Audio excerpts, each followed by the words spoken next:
Bonjour à tous, aujourd'hui on essaye un véhicule format XXL, le Mazda CX-80.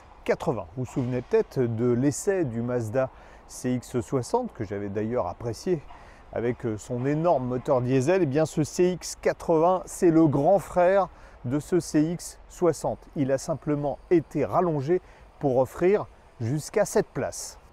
De face, le CX-80 est parfaitement identique au CX-60. Bah, tant mieux, puisque moi, c'est un design que j'apprécie, à la fois chic et avec du caractère. Ce qui change par rapport au CX-60, vous l'avez compris, c'est la longueur de la voiture. On a un empattement qui mesure maintenant 3,12 m et une voiture qui frise les 5 mètres de long, 4,99 m exactement.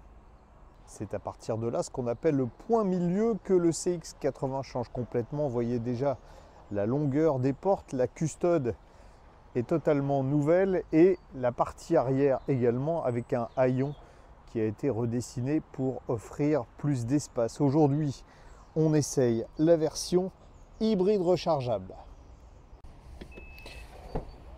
Malgré la longueur de la voiture en configuration 7 places, le coffre n'est pas gigantesque, on a 258 litres, mais rassurez-vous, si on rabat les sièges, on peut aller jusqu'à 566 litres quand la deuxième rangée est reculée et même jusqu'à 687 litres lorsque la deuxième rangée est avancée au maximum.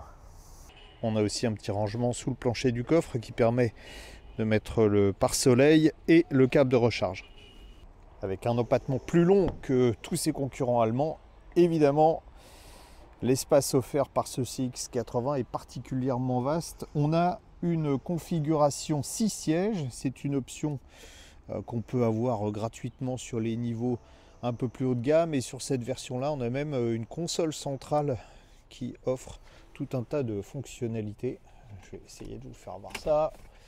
Vous voyez, on a un petit rangement ici, on a des range-bouteilles ici. On a également un tiroir là. Les sièges arrière coulissent, voilà. Donc on peut dégager beaucoup d'espace pour la troisième rangée. On peut également incliner les dossiers, comme vous le voyez. On est plutôt pas mal installé derrière. Pour accéder à la troisième rangée, c'est relativement simple. On fait basculer le siège. Bon, la marche est haute, hein, mais en revanche, quand on est installé derrière, on a vraiment, je vais même essayer de rabattre le siège, on est vraiment, si on ne mesure pas plus de 1,75 m, on est vraiment à l'aise, comme on est en deuxième rangée. Mazda veut faire du CX-80 son porte-étendard. On a donc une finition particulièrement luxueuse qui fait appel à la tradition japonaise. Je trouve ça à la fois chic et élégant, comme la ligne, vous voyez, ici on a du tissu, regardez le souci des détails. On a également du bois qui habille la console centrale et puis une présentation que je trouve à la fois simple mais originale. Pourquoi je dis simple? Eh bien parce qu'on a des compteurs ronds, j'adore ça, sur cet écran central qui est pourtant digital, hein, 12,3 pouces pour les compteurs et qui est doublé d'un système d'affichage tête haute. Simple parce qu'on a des commandes physiques pour tout ce qui est climatisation et ça, il n'y a rien de plus pratique. Simple enfin parce que la tablette centrale haute définition qui trône au-dessus du tableau de bord n'est pas tactile. C'est vrai qu'il faudrait avoir des bras de singe pour l'attraper. Donc on a une molette ici qui permet de changer les menus. Et au final, on se rendra compte que c'est beaucoup plus sécurisant qu'un dispositif tactile. Merci à Mazda d'avoir mis des boutons tactiles pour désactiver entre autres les aides à la conduite qu'on n'aime pas, que j'aime pas et que personne n'aime. L'alerte de survitesse ici. Notre version haut de gamme Takumi Plus dispose d'une sellerie à réglage électrique et surtout avec des sièges en vrai cuir, ce qui devient quand même extrêmement rare. Cuir pleine fleur, très doux au toucher d'ailleurs. L'hybride rechargeable devrait représenter 70% des ventes selon Mazda. Alors, il y a un gros cache en plastique dessus, mais je ne sais pas si vous voyez que le moteur, en fait, Le moteur n'arrive que ici, il est un peu en position centrale dans la voiture. Il s'agit d'un 4 cylindres essence 2,5 litres qui développe une puissance de 191 chevaux et il est accouplé à un moteur électrique pour une puissance totale de 327 chevaux, c'est pas rien. Avec, je vous le resignale si vous aviez oublié par rapport au CX60, on est en traction intégrale, donc 4 roues motrices. On a, la caractéristique c'est qu'on a une batterie assez généreuse, 17,8 kWh qui selon Mazda devrait nous permettre de parcourir environ 60 km. Elle est assez étonnante cette voiture parce qu'elle est pleine de paradoxes.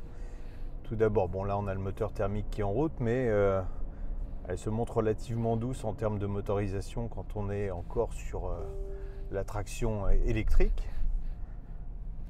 On peut faire, alors dans la réalité, Mazda dit 60 km, en fait on fait 40 km et au-delà ça devient un peu plus compliqué. Donc avec le seul moteur électrique, ça marche plutôt pas mal, malgré le poids conséquent, on est à pas loin de 2,3 tonnes. Après, vous verrez quand on va rouler un peu plus vite que le moteur thermique n'est pas fatalement agréable quand on le sollicite beaucoup. Et puis, le deuxième paradoxe, c'est en termes de confort. On s'attendrait pour un gros vaisseau comme ça, à avoir une suspension très Pullman. C'est pas inconfortable, hein.